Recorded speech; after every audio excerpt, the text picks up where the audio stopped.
Welcome back, guys. Or if you're new to my channel, this is Automotive Anonymous, and that's the 2026 Subaru Crosstrek. But more specifically, this is a premium, so it's the same trim level of Crosstrek that I used to own. It's also potentially the best value in the Crosstrek lineup for this new model year, and it's in a paint color that Subaru likes to call Alpine Green, which really looks nice in person and complements the fall colors quite well.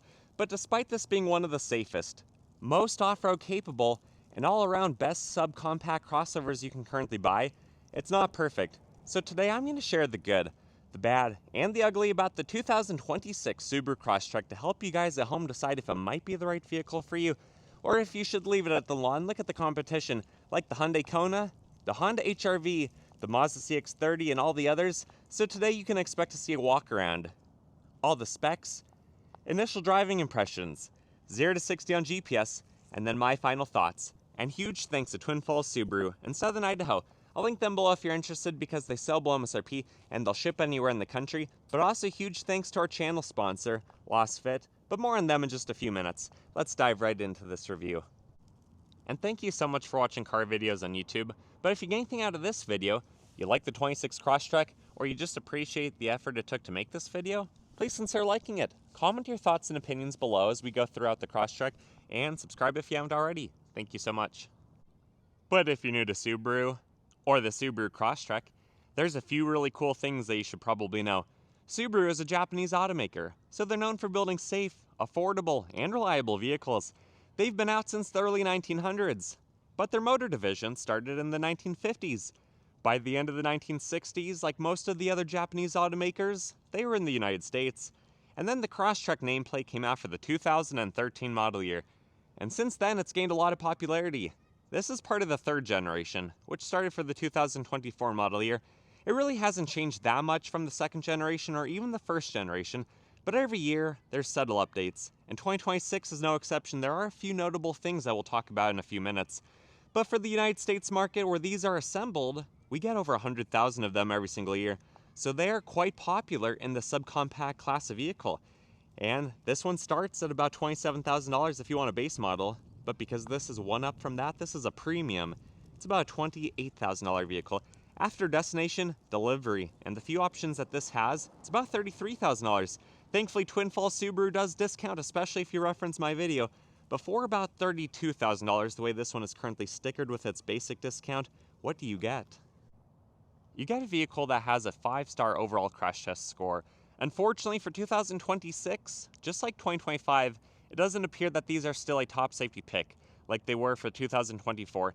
That's just because the testing that the IIHS does, it gets a little bit more competitive every couple years, and it hasn't scored as well as it did before the tests got updated most recently. But still, being a top safety pick or a 5-star crash test rating means you get a lot of standard safety features. So really bright LED headlights, turn signals on the mirror, blind spot monitoring, a bunch of sensors, adaptive cruise, and lane keep assist. And after driving the majority of the competitors to this, I can say that the lane keep assist especially works very competently on the Subaru platform. This is also part of the Subaru Global platform, so you'll notice a lot of the systems that it has are the hand-me-downs from the more expensive, larger Subarus, and that's pretty cool. But beyond that, if you want the premium, you get these nice premium wheels that are two-tone. You also have heated seats that actually work really well, a sunroof, roof rails, and a lot of other nice features that you'll just have to wait to see throughout this video.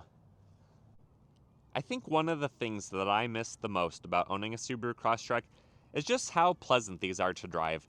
They're very smooth, they park very easily in the average size parking space or garage, but they're still stable enough at highway and interstate speeds that they feel very competent on the road, especially when you get into inclement weather, because the all-wheel drive system is so fantastic on these. But overall, this vehicle is only about 14.6 feet long. The wheelbase is 8.75 feet. It's about 5.9 feet wide, roughly 5.1 feet tall, and then depending on how they're spec'd, now that these all have the same engine, they do weigh around 3,500 pounds if it's not a hybrid. It does have a 900-pound payload capacity. This one, being the standard Crosstrek, has 8.7 inches of ground clearance, a 390 final axle ratio, and it can do a full circle in about 35 feet, so it's very agile on the road.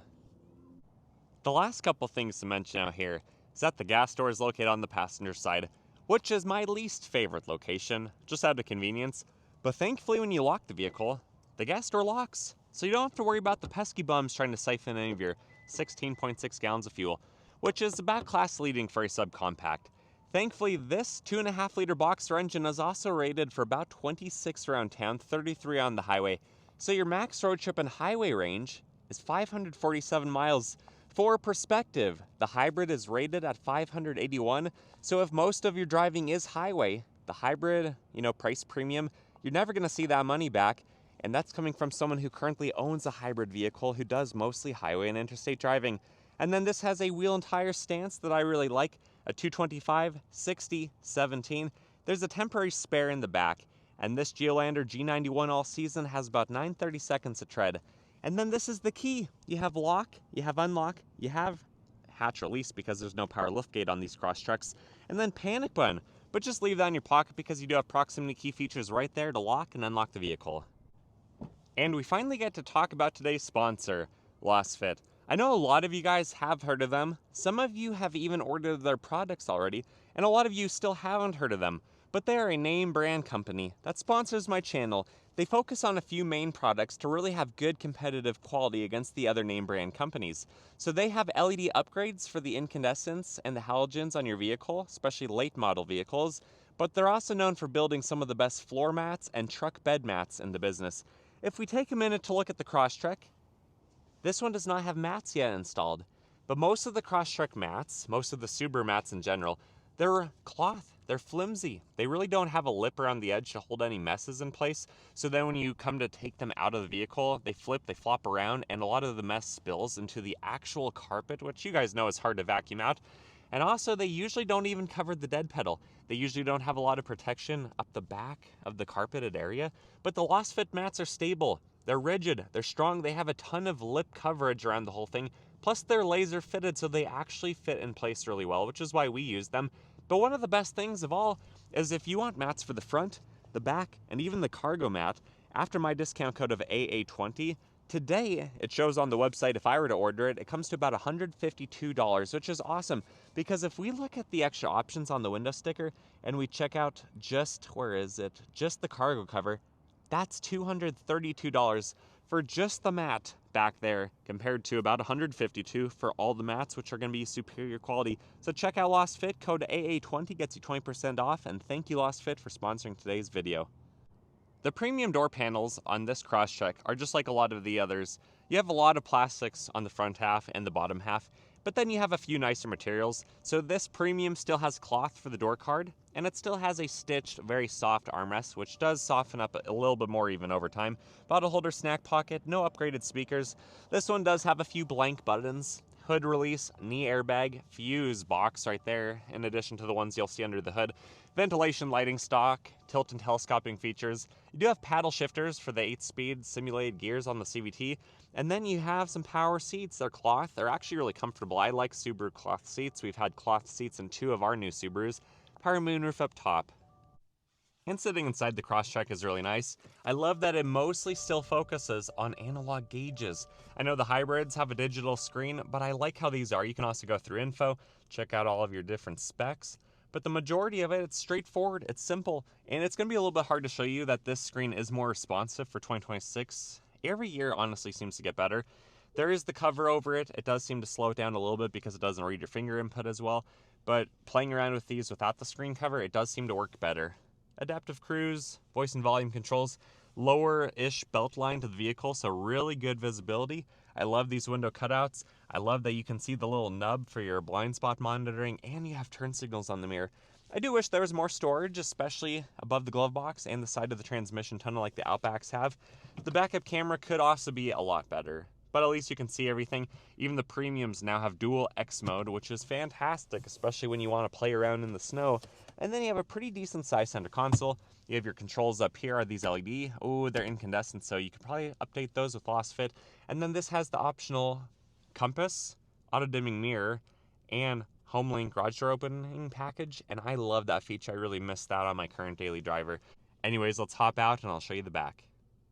I like that the Crosstrek also has a little bit more ground clearance, so the whole body of the vehicle is up a little bit higher, and you don't feel like you're dropping so low into the vehicle. But still at 5'11", the seats for the front and the back, I really don't have to drop that low. And then they're high enough that it's also pretty easy to get out of it. The door panels also open up really large because you have the cheaper materials, a little bit more so on the back than even the front. You can easily get child safety seats, dog kennels in here, and if you bang up the door panel, it probably isn't going to show a lot of actual abuse and aging. One of the changes for this new model year is you now have a strap instead of a little pull pin, which is kind of interesting. But when you get inside the back of the Crosstrek, at 5'11", I have a little bit of room in front of my knees, tiny bit of room above my head, but not much. Overall though, I'm actually pretty comfortable back here, and I actually have the heat on full blast because there's no vents back here. And under the seat, I can't immediately tell if there's any airflow. If there is, it's not crazy, but there might be a little bit. Anyways, this is a pretty nice place to be. Let's hop out and I'll show you the cargo area. I think the back of the Crosstrek also is designed really well. You have the roof rails, the shark fin antenna, the third brake light, a wiper blade. You can see though, those are not LED for the turn signals, so you could update those if you want, but it looks like the brake lights are LED. And overall, this is a pretty nice exterior. I like that the back does not have as much plastic cladding as some other Subaru models. And when you open up the non-powered liftgate, the shocks do a pretty good job even on a cold day like today. You have 20 cubic feet back here. When you drop the seats, you have about 55. This one you can see has the privacy shade rolled over. It has an incandescent light you could also upgrade. And this has the all-weather floor mats. Remember, this cargo mat was like $252 or something. These are the cloth thin flimsy mats talked about earlier. And then under here you have the temporary spare, all of your tire changing tools, your scissor jack. You have a dog holder, a snack pocket. Comment below, what kind of snacks are you guys gonna hide back here? And then the passenger side is nice because you still have proximity key features. You still have those upgraded systems for safety on the side mirror. And then the door panel opens up large. The materials are about the same. You're just missing some of the switchgate controls right there. You also don't have power options on this one. Thankfully it's heated. My backpack seems to be happy and content back here regardless. And like I mentioned before, no transmission tunnel storage or above the glove box. It's also non-locking, and it's not necessarily biggest in class. There's also no 12 volt like you get on the Outback. But with that said, let's come around to the front. I'll pop the hood and I'll show you what the 2.5 liter boxer engine looks like and the changes that have been made. Under the hood is a direct injection 2.5 liter boxer engine, which is now tuned to make 180 horsepower at its peak and 178 foot-pound-feet of the twisty torque at its peak. It also does not have the thermal control valve anymore, which is a good thing. It now has a mechanical thermostat. So this engine is even more reliable than it was last year, which last year was quite reliable to begin with. But this is also probably the most straightforward of any engine in a subcompact crossover or any unibody crossover in general. It is longitudinally mounted, so the serpentine belt, the whole accessory drive is right there, super easy to get to, super easy to maintain. The alternator's right there. You even have a top mount oil filter. The induction is pretty simple too, it goes right through the throttle body into the upper intake manifold. You can see the valve cover heads, the heads of the engine, the block where it's mated, because this, for being a 4-cylinder, is actually the only one that has 2 heads, unlike one, because usually they're inline. But overall, fuse box, battery, the rest of your reservoirs, these are easy to work on, easy to change your own oil, and easy to save a lot of money in the long run. But the spark plugs down the road, that might be a little bit of work. With that said, let's drop the hood, take it for a drive. Initial driving impressions of the 2026 Subaru Crosstrek Premium. First of all, partial throttle, let's get up to speed. Under partial throttle, the CVT is faking some shifts. This vehicle has really good visibility. Like a lot of Subarus, you can see out of it quite well. And then because it's not that long, you can either turn your head or look out of any of the mirrors and you'll see pretty decently as well. This is fun to drive. It really takes me back. But one thing that someone commented on one of my wilderness videos, the 26 Wilderness I posted a few days ago, is while this might be the slowest vehicle on the road in dry weather, it's about the fastest vehicle in the winter. And not a truer statement, I think, has ever been said about the Crosstrek. These things you really don't start to understand until you drive them through snow, through ice, and you realize how much easier you pass other vehicles in, bad conditions than any other conditions. But overall, even though this one doesn't have a CD player like the second generation, and the Premium no longer has a premium leather-wrapped steering wheel, you just get this, cheap plasticky one, this is still such a good vehicle. The infotainment gets better every year. The brake-in is pretty good. Turning feels really good because you have the constant push in the rear from the tires, the all-wheel drive symmetrical system. This feels so much better than a front-wheel drive biased all-wheel drive system in a lot of aspects. And it's just a pleasure to drive. It's still a very safe car. It could have a little bit more cargo capacity, you know, a little bit more cup holders, storage bins, things like that. Kind of like the Outback has a few more than this. But overall, this is a very fun vehicle to drive. I highly recommend it. It's also probably the best heated seats of any Crosstrek that I've ever experienced. Through a hoodie, through a shirt, and through a vest, I can actually feel the heated features. Although this does not have the heated steering wheel like the new Wilderness, it still offers quite a lot. It's also fairly well insulated, so even though these are just basic speakers, they actually sound pretty good. But overall, it's a very comfortable, very smooth ride, easy to control itself, easy to get out of the way of whatever might be in your way. But let's get to the private road and do a 0 to 60. 0 to 60 in the 2026 Subaru Crosstrek Premium. Keep in mind, density altitude is about 3,600 feet, so it is down on power about 10% or 18 horsepower. Sport mode is on, traction control is off. We'll do a brake rev and let's see what it can do.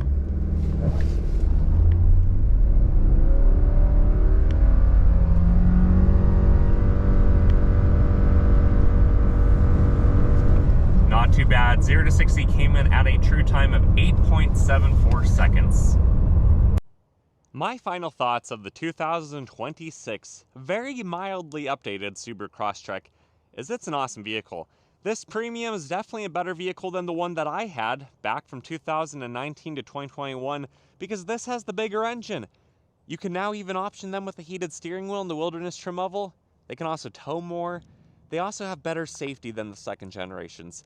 So whether you buy one now, even after the price increase, because I know this is a little bit more expensive than it's ever been for a premium Crosstrek, it is a better value. Honestly, this is probably the sweet spot in the trim level lineup. If you do mostly highway and interstate driving, don't count on the hybrid ever saving you the money. And also don't count on it being any faster because the Forester hybrids are only 0.2 of a second faster in GPS testing. So that's part of the reason why I think this is the sweet spot.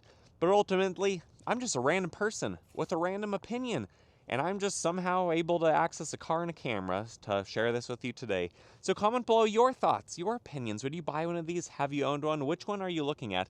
And if you got anything out of this video, please consider liking it.